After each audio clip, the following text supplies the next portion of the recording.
So if I could have your attention, this next session is entitled Order in the Court, the Challenges of Trying a Tyrant. A minute ago we had a picture up there on the screen that actually we were just discussing whether it was a real picture or not, the one of Saddam with the duct tape over his face. And I don't actually have a lot in common with Saddam Hussein, I think, but we do share one feature, which is a little bit of facial hair, and that must be awfully painful, taking off the duct tape, if they put that on your face. There is some question about whether it is a genuine photograph or what the circumstances of it being taken were.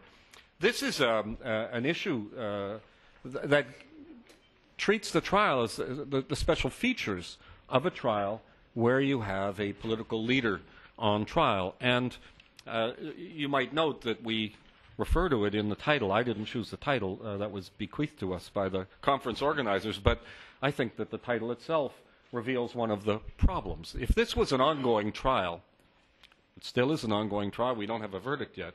If it was an ongoing trial of a serial killer or an alleged sex offender or something in the United States, we wouldn't tolerate a heading for a symposium or for a workshop that was entitled Trying the Sex Offender or Trying the Serial Killer or Trying the Murderer, because we would all know that we don't say that about someone until they've been convicted.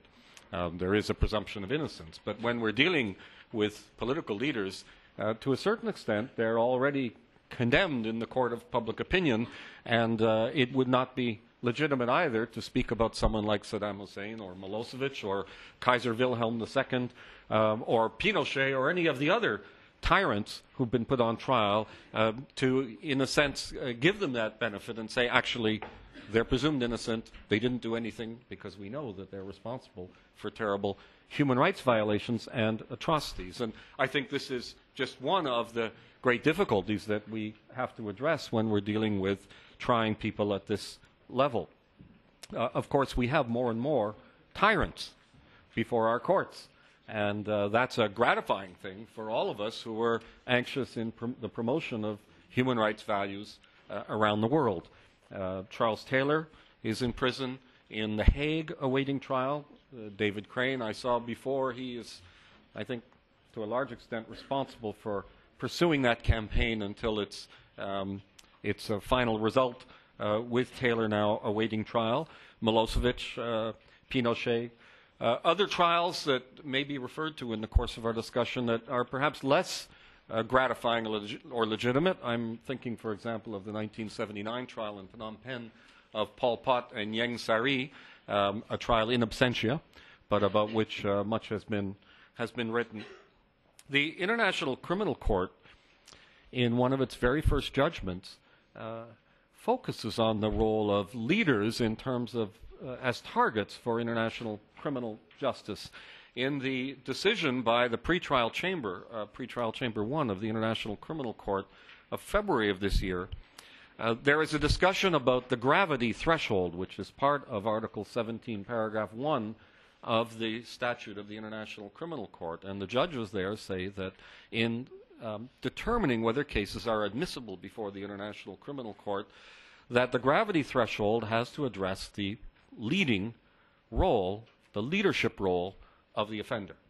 And there's a message there, which is that international criminal justice, I think, again, whether we're talking about it before a national court or before an international institution, focuses on the leaders. And that means there'll be more tyrants, not less tyrants, before the courts in various parts of the world. And they give an explanation for it. They give a justification or a rationale for it. They say the reason is the court's deterrent function. And we've had some discussion earlier today about why justice has to be done, because the victims want justice, the victims are entitled to justice. And focusing on that dimension is in some ways a retrospective approach to criminal justice. It's looking to justice as being something that's desirable because people are owed it for events of the past. But the International Criminal Court is saying we have to focus on, they don't use the word the tyrants, but the leaders, because of the deterrent role. They're saying by focusing on the leaders, we focus on the people who can stop the atrocities. And I think that's a very interesting message. I'm not trying to put words in the mouth of my panelists because they all have interesting things to say, and We have planned this panel so that we have lots of time for both discussion and interaction amongst the three panelists, but also audience involvement. I'm not going to go into lengthy introductions because people here have the information in their booklets. I realize this is being televised and not everybody would have a booklet, so let me just say 2 words about each one of the three panelists. Nehal Bhuta, who will speak to us first, is a Arthur Helton Fellow at Human Rights Watch, the prominent international non-governmental organization. Let me just say I can't resist mentioning a word about Arthur Helton because his name is not explained here in the program, and many of you may not know who he was, but Arthur Helton was one of America's great human rights lawyers, and he perished in the bombing of the UN headquarters in Baghdad in August of 2003. And I just want to pay tribute to Arthur. This provides me with that occasion. Our second speaker is Marieke Wierda. Marieke is a lawyer working with the International Center for Transitional Justice and a specialist on issues of transitional justice. And our final speaker, Mark Ellis, who's Executive Director of the International Bar Association based in London and someone with a rich experience in transitional justice for going back many, many years. So, Nehal, you're first, I think. Is that right? No, not quite. Oh, I'm sorry, I'm confused. Marieke, you're first. Okay, over to you. Okay, well, first of all, I want to thank the organizers for this occasion and think that it's very timely indeed. And I think our job here today is, unlike what the title of this particular panel suggests, I think we actually have to look a little bit beyond the antics of this trial and start to look at some of the detail and ask ourselves about the quality of justice and whether, in this case, the Iraqi people are receiving the quality of justice that they deserve. And I think that should be an exercise that's objective, that's not cynical, but that really is also technical in nature.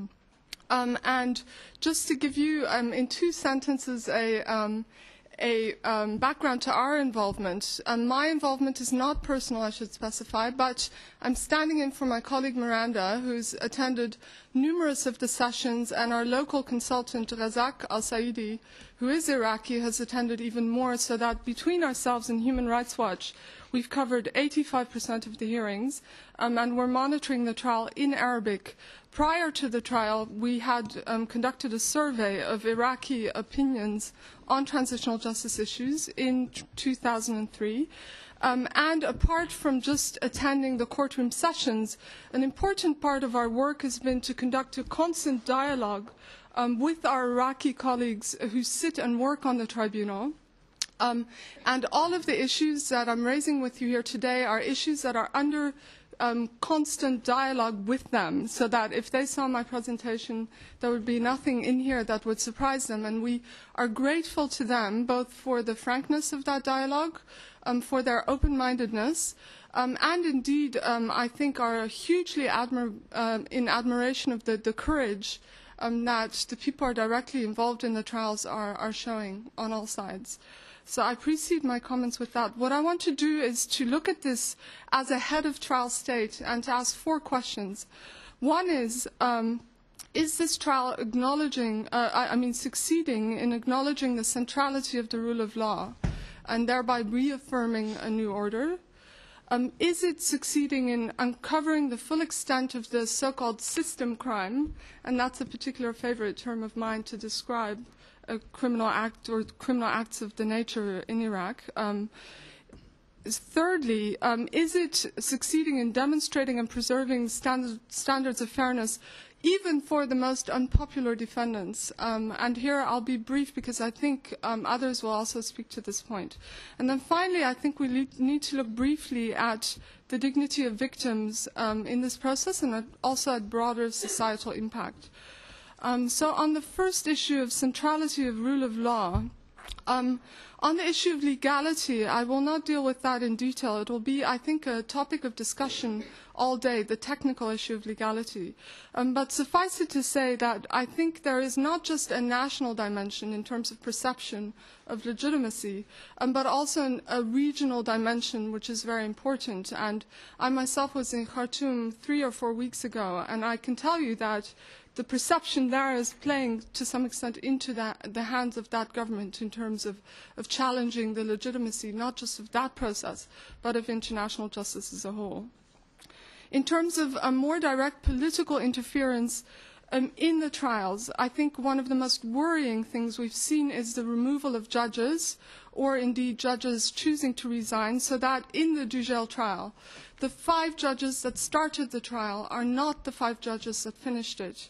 And on several different occasions, I think the tribunal's very existence was in doubt due to moves to remove judges during the trial process, either through de-Baathification, or most recently, well known in the unfiled trial, for an alleged comment or also for additional behavior. But all of this is the political actors interfering with the tribunal in a way that we think is extremely unhelpful. And some of that interference is also indirect through a detailed political commentary. We think that remains a significant concern. Added to that, I think the judicial process is somewhat lacking still in robustness. And there hasn't been enough emphasis on really regularizing the procedure, or using procedure as an anchor daily for the sessions. And so there's an unresponsiveness to motions, which was mentioned earlier today, and I have detail on all of these for those of you who are interested. But also, I think a lack of a solid administration capacity, which would have been necessary, and the role of the president of the tribunal, I think, who has since died of natural causes, did not always allow for that. We do see also lapses in judicial demeanor. Some of those are more or less serious, so that some examples, Judge Raouf said to Barzan on July 24th, "Ever since you were a child, you have been drowned in blood." To the judge of the Revolutionary Court, he said on the 31st of May, "I will not try people in a few hours like you did." Now, this is not necessarily to say that these are anything more than lapses, but I think concerning.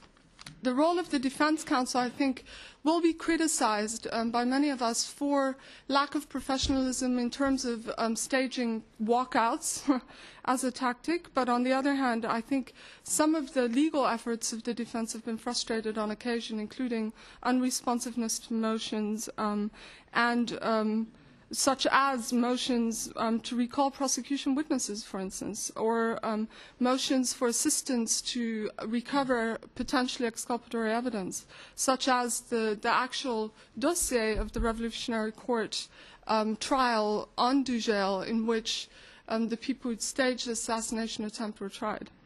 So that these are some of the issues. And the role of the defendants themselves, of course, I think the point is already made that Iraqi law allows for it, but it has introduced, I think, a political element into the trial, of course. But likewise, I think we should ask what silencing Saddam or the duct tape approach would have had. I don't think that would have been any more positive.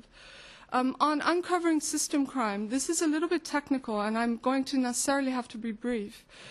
Here, I think, on the one hand, it's positive that the tribunal is able to apply international law principles that are well suited to demonstrating system crime through legal doctrines such as crimes against humanity, command responsibility, and other forms of participation.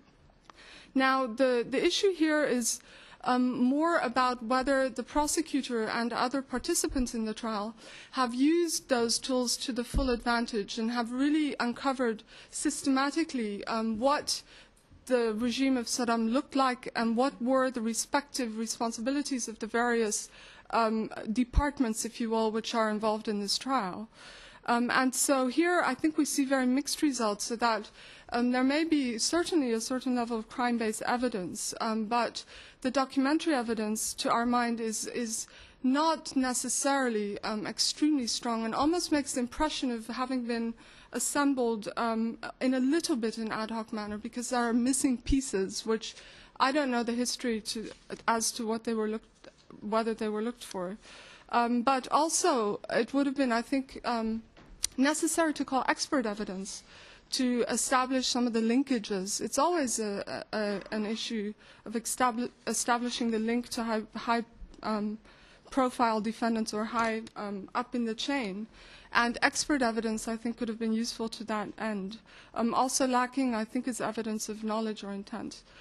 So that this also fed back into another problem, which was a clarity in the presentation of the prosecution case, a clear tying of the facts to the elements of crimes against humanity. And instead, I think a lot of discussion started creeping in on what were violations, in fact, of Iraqi law, such as about the execution of minors or about the legality of the proceedings of the Revolutionary Court. All that, I think, was confusing to participants. It may have been confusing to the defendants as well. And I think they may not have therefore also been able to prepare to the extent that ideally would have been deserved in a case of this nature. Passing briefly to that, on fairness, I think I need to be very brief on that.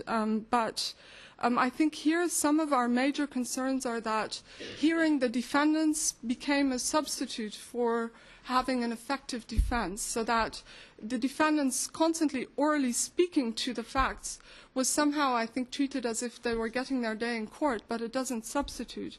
And in terms of the defense themselves and their role, I think some of the issues there have been mostly to do with disclosure, untimely disclosure, including at least 40 new documents introduced in the documentary phase, which hadn't previously been in the dossier. No access to all witness statements beforehand, including an hour before they would be told which witness was appearing. It's very difficult to prepare, I think, for that. And in some cases, no opportunity even to question witnesses for the prosecution, such as Tariq Aziz. Generally, I think concerns on issues of equality of arms, so that the judge was extremely strict with the defense about sticking to their witness lists and bringing new lists, etc., and seemed to afford more leeway to the prosecution. And finally, it's unclear, I think, the extent to which the defense counsel were able to do their own investigations, and also unclear the extent to which the investigative judge substituted for that lack of ability. And there, of course, security was an enormous issue, so that it's not even clear to us the extent to which defense counsel were able to go to Dujail and conduct their own investigations, and certainly also conduct the kinds of investigations that would have enabled them to cross-examine prosecution witnesses effectively. I do need to stop there, but just on restoring dignity of victims and social impact, what I would say there is that, I do think some of the victim testimony has been very powerful, and that we should not be dismissive of that. But I would also say that conducting these trials in the green zone in terms of accessibility, to our minds, is not all that different from conducting them outside of Iraq, because they're not accessible to ordinary people. Now, what would have made up for this is a robust outreach program, but that hasn't happened to date. And so, in conclusion, I think all of this is not to say that that it's time now to pass conclusive judgment. What I think it is time to do is to start to ask some serious questions about how this process is running, and I think we need to be very honest about that. I think many of our institutions and organizations have had past involvements, and there are also always issues of ego, but I think we need to be very honest and need to learn the hard lessons from this trial, also so that we know what to change in the future. Thank you.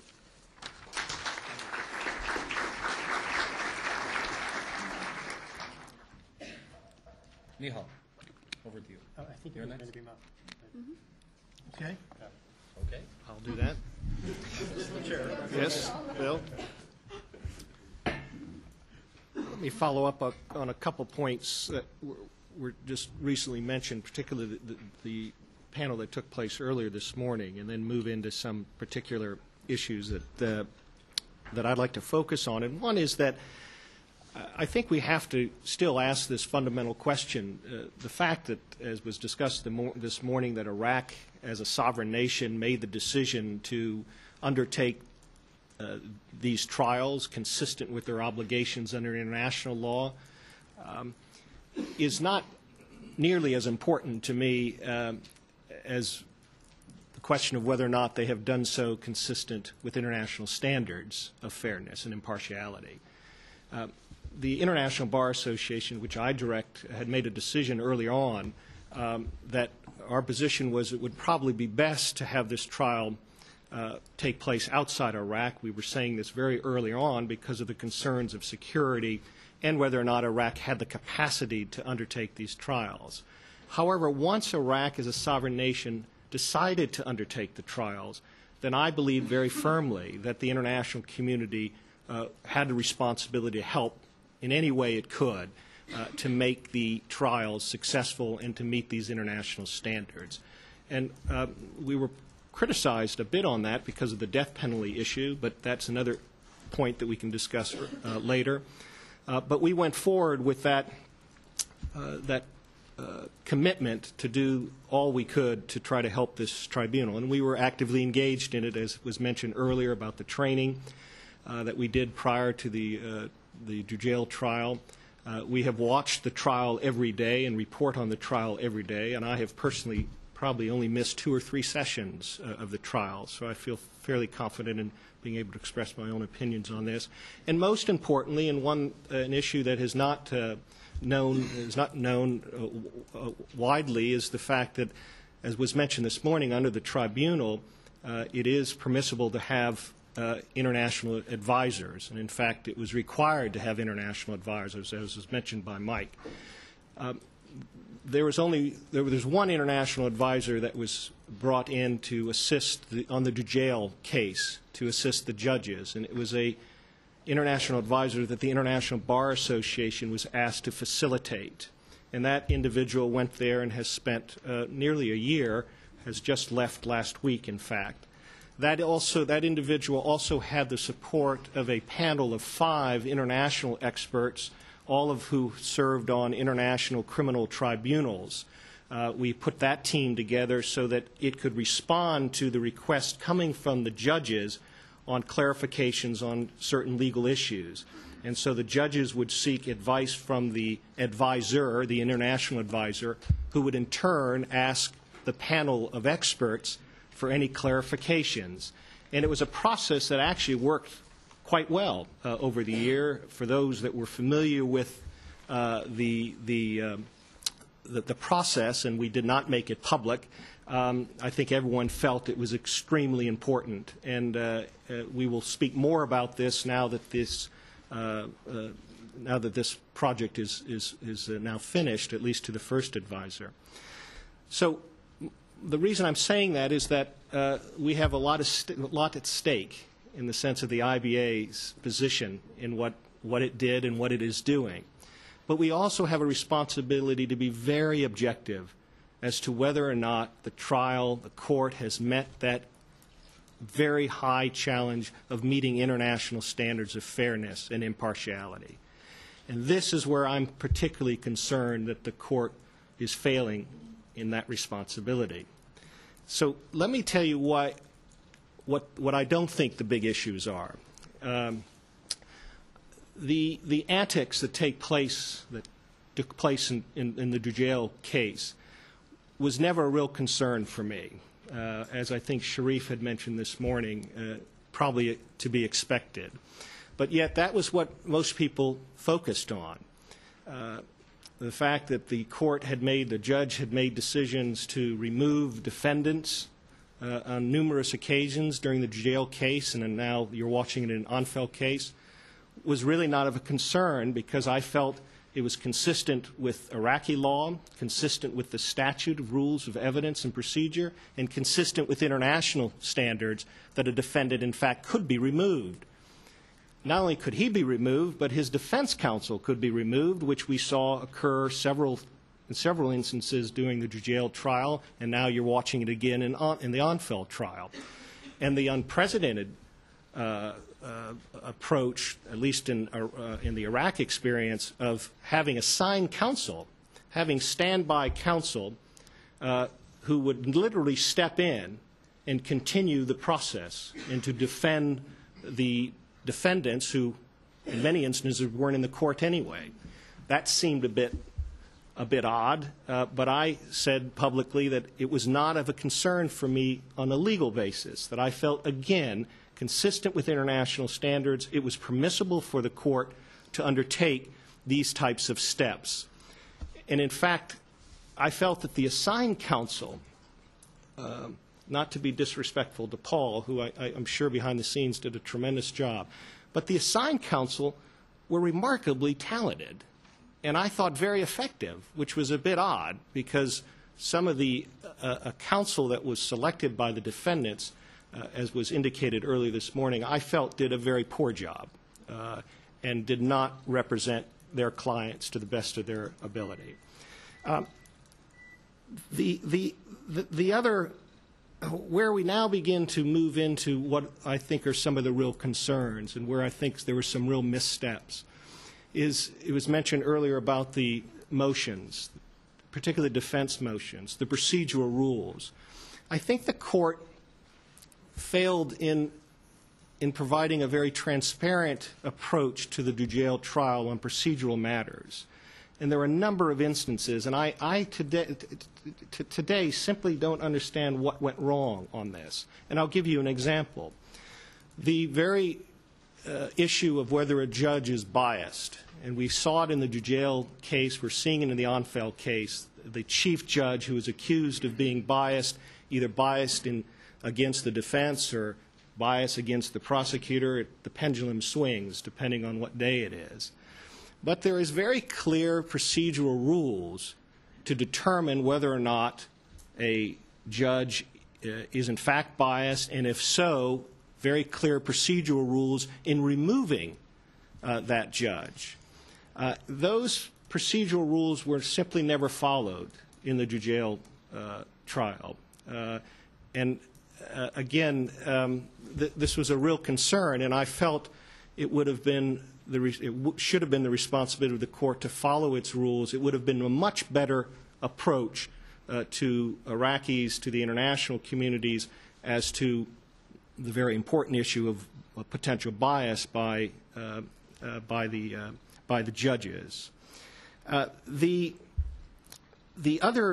of the other issues as well was the failure to articulate its decisions in writing. Even though procedural, the rules of evidence stated that that's what the court should do, oftentimes the court would simply say from the bench, we've made this decision and so be it. And that was a frustration for the defense and at times for the prosecution as well. So those were some of the concerns I have, but none of those concerns go to the heart of whether or not this trial met international standards of fairness and impartiality. But 2 points, in fact, do go to that. One is security, and one is government interference. The security issue was exceedingly unfortunate and I think negligent on behalf of the court and the government. You simply cannot accept a situation where a court has had 3 defense attorneys killed, an investigative judge killed, and perhaps other members of the judges' families or defense families killed. In the end, it is the responsibility of the government to ensure that that doesn't happen. Not only did it happen once, it happened at a minimum of 4 times. That, to me, is a real indictment. And finally, and most importantly, is the government interference. The weakness of the court or the trial, if one concludes that their weaknesses, was not so much inside the court, it was what was happening outside the court. And if this trial, if history judges this trial to be unfair, I believe it will do so based on the government's actions and its interference in removing the judges, as it did so in the Dujail case and as it has just done in the Onfeld case. And that, to me, is the most serious indictment and why it goes to the heart of whether or not one can conclude that the trial, in fact, met international standards of fairness and impartiality. Thank you.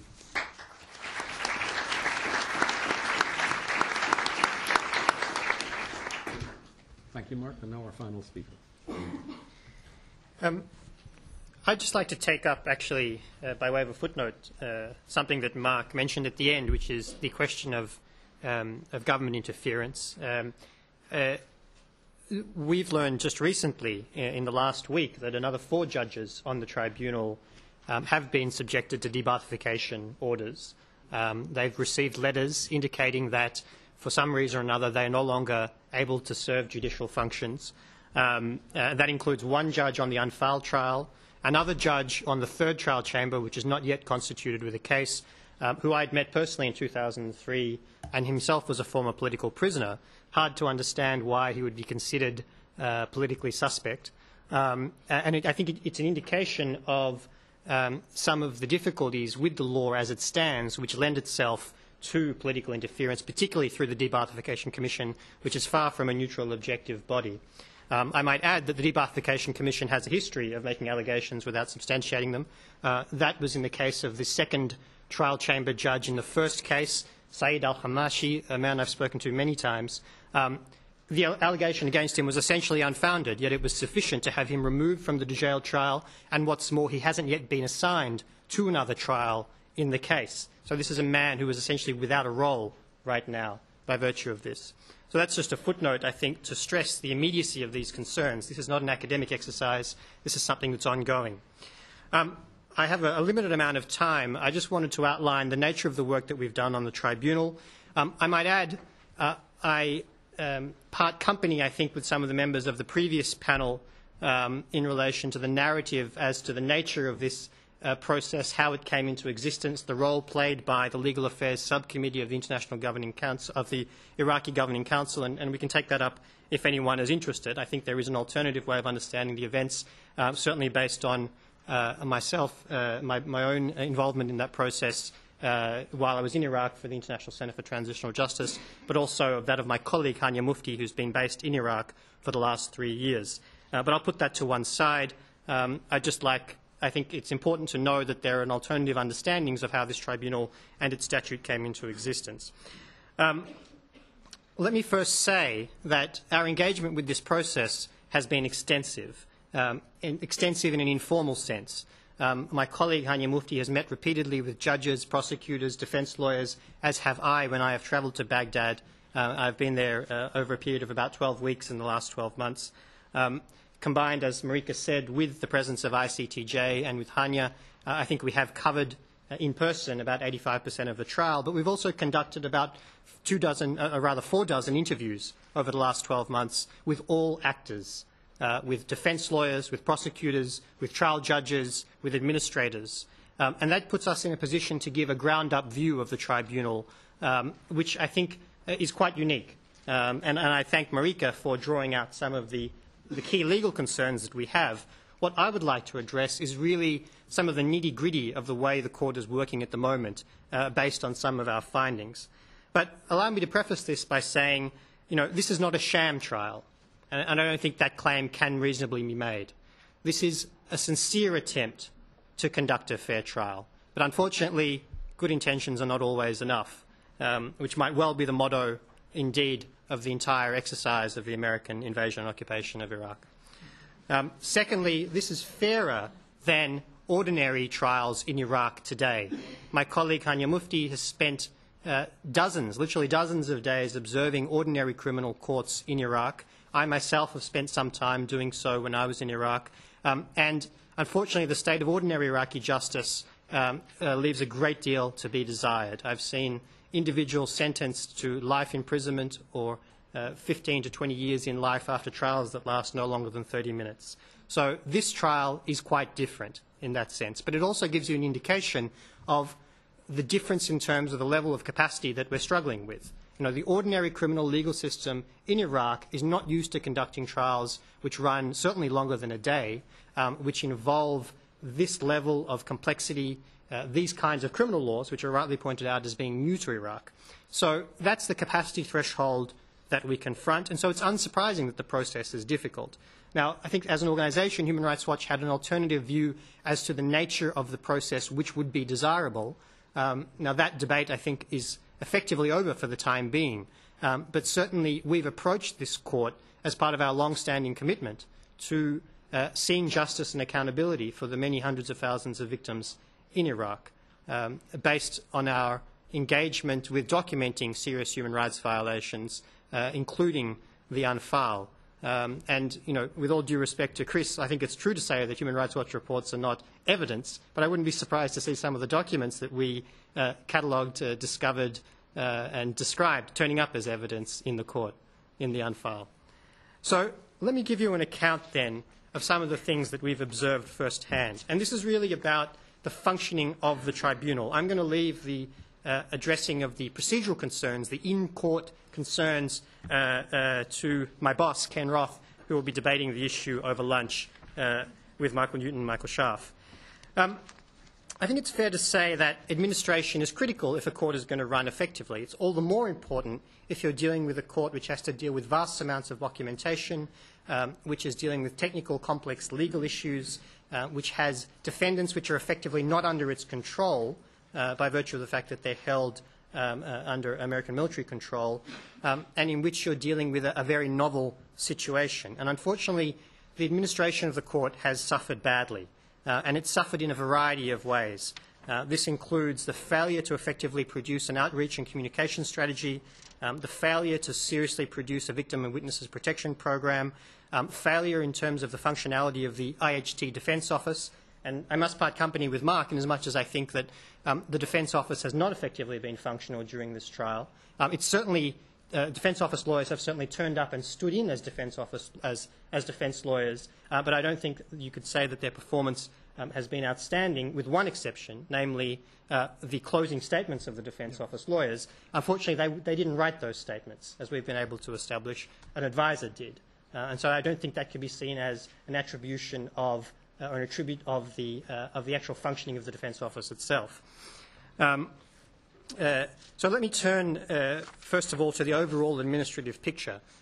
As I think has been mentioned, Salam Chalabi, one of the key drafters of the statute, was appointed as the first administrative director of the court in 2004. He was subsequently removed as director in September 2004, which was essentially an attempt to have Chalabi loyalists removed from the tribunal and replaced by personnel selected by Chalabi's by the government headed by Prime Minister Iyad Allawi.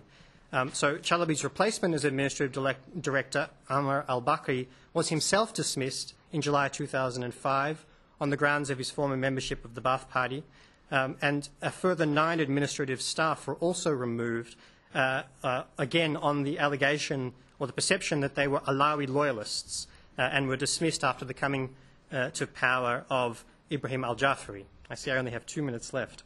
This is always the difficulty with when you try to actually get into the facts.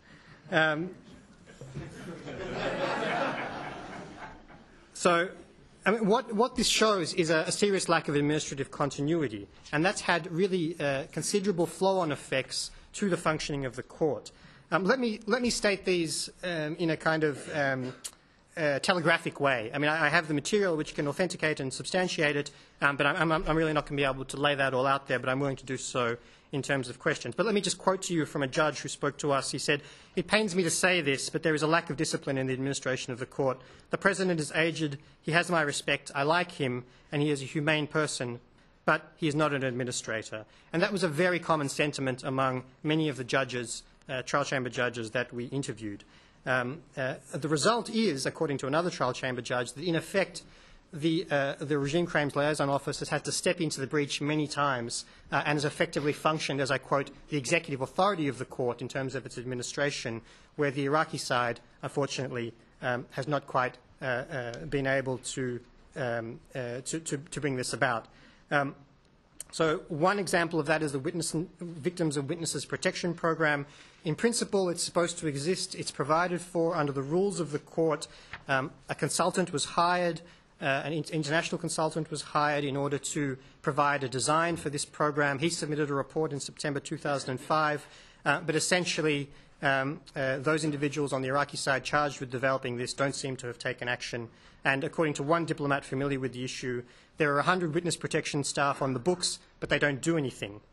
No person with direct experience was ultimately appointed to lead the unit, and it became the responsibility of the chief investigative judge, who's already quite overburdened. See, I'm getting the stop sign already. Well, allow me to make just a couple of quick points. Similarly, outreach and communications, no effective strategy was ultimately developed. The reliance was upon the media spokesperson role of the chief investigative judge, who in many ways is a very impressive person, but ultimately is wearing far too many hats, I think. And secondly, it was predicated on the idea that gavel-to-gavel coverage of the trial on television would be sufficient. But I think that's a mistaken perception, a mistaken assumption, and one that was, I think, well demonstrated in the public reaction to the trials, which was often vociferous and critical, often unfairly critical, based, in a sense, because of the absence of a real understanding of what a fair trial involves, the role of the defence, and so on. Similarly, it's our contention that the Defence Office didn't effectively function. It had numerous missteps in its creation. It effectively wasn't created until a month before the trial was to begin. There were mass resignations on several occasions. The level of training was inadequate, and the level of access to international court judgments in Arabic was also inadequate. So let me leave it there. That's a broad brush, somewhat stenographic account of what we've found so far. It will be the subject of much further detailed elaboration in a report that we will release in November. Thank you very much.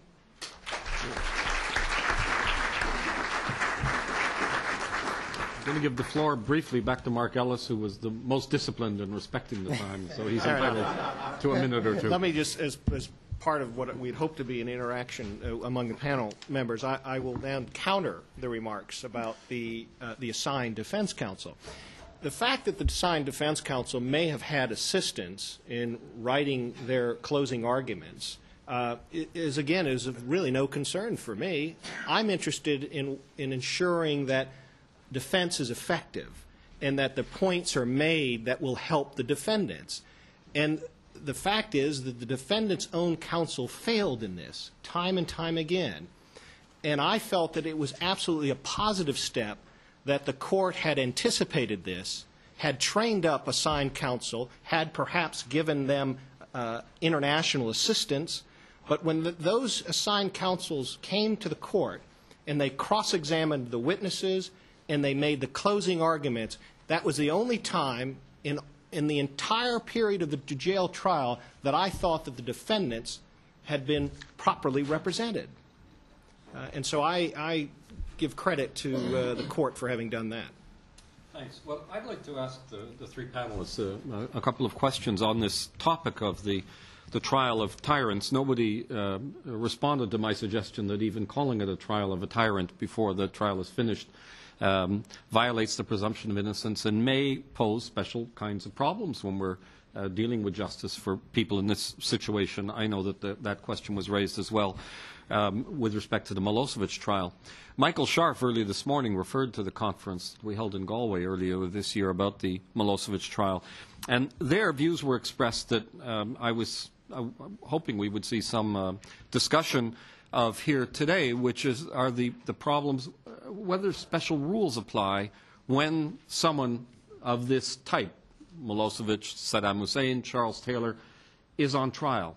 At the conference earlier this year, the suggestion was made by some speakers that you had to be more restrictive of the rights of the defense during such a trial because a defendant in this position would use the position as a political platform and would attempt to instigate rebellion, mayhem, whatever, and turn the trial into a political event if it isn't one already. And so my question is, does that do special rules apply? Is it a trial of a special type? No one has said it is, and if no one feels that it is, well, we can leave it at that. But if there is that view, I'd certainly be interested in hearing it. The second question is prompted by a remark in one of the papers in the booklet that we've been given by Professor Crane, David Crane. In his paper, David says that the death penalty should not be used in the trial of Saddam Hussein because it will make him a martyr.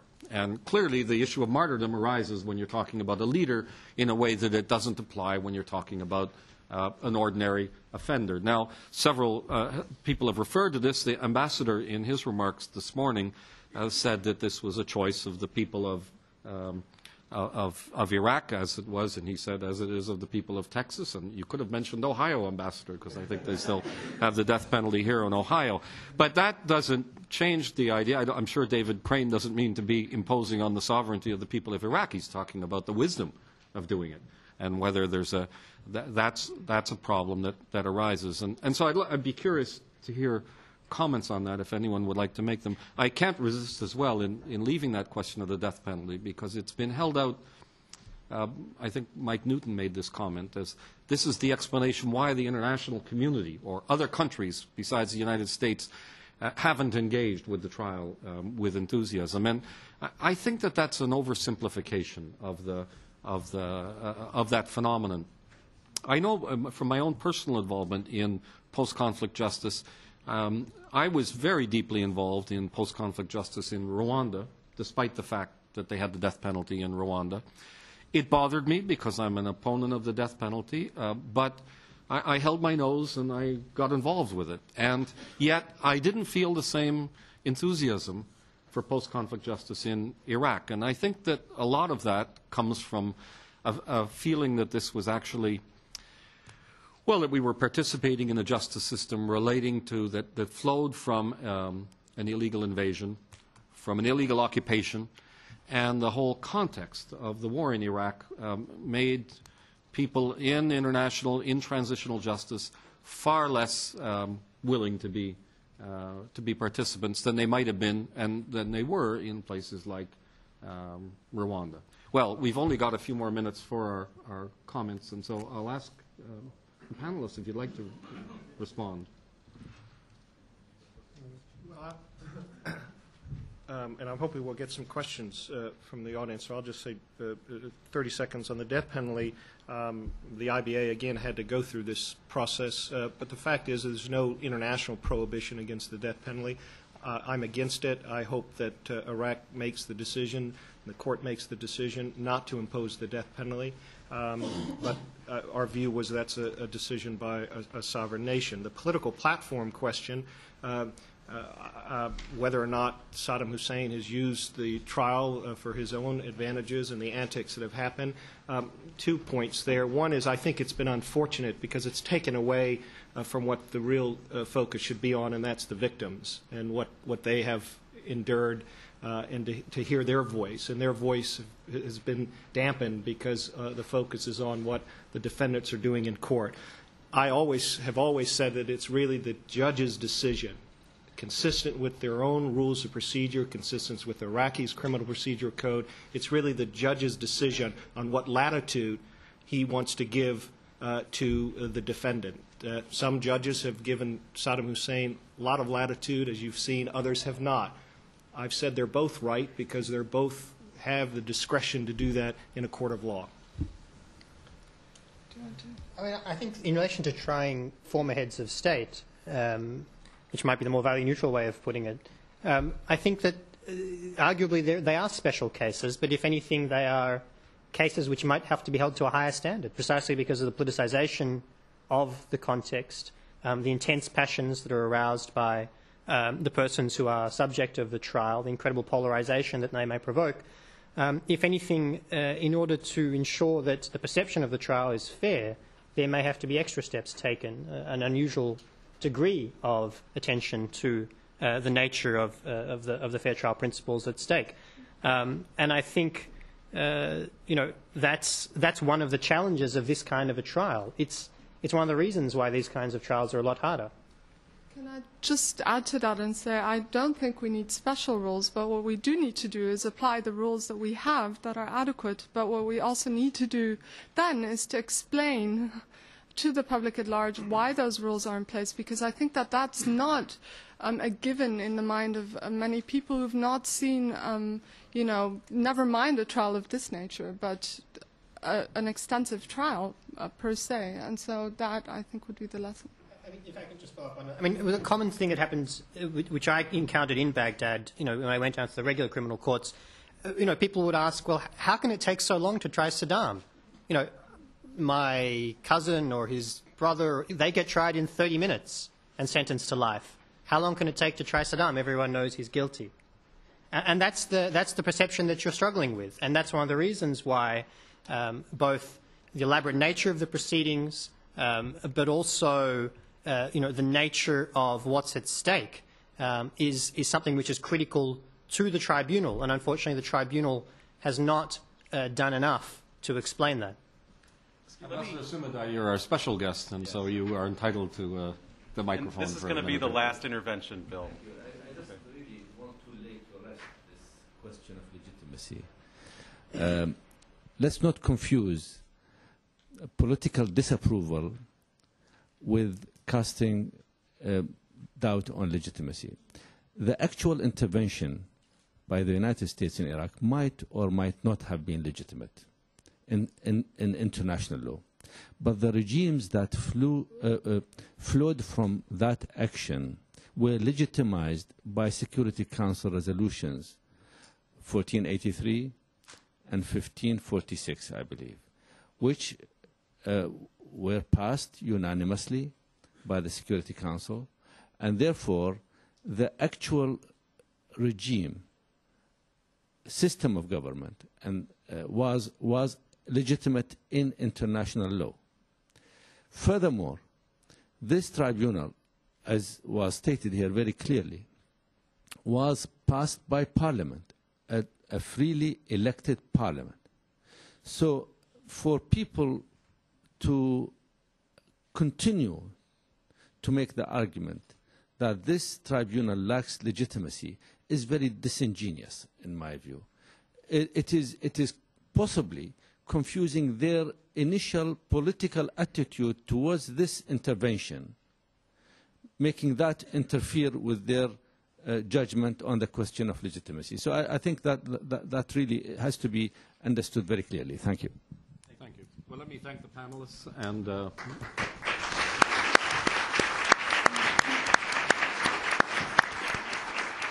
That was another terrific panel. I know as a professor never to keep the students late during the lunch hour. We do have lunches for those of you who have registered. They are available directly across the hall and to the right. Pick up your lunches, bring them back here. We're going to start the next panel promptly at 12:30. So we'll see you in 15 minutes.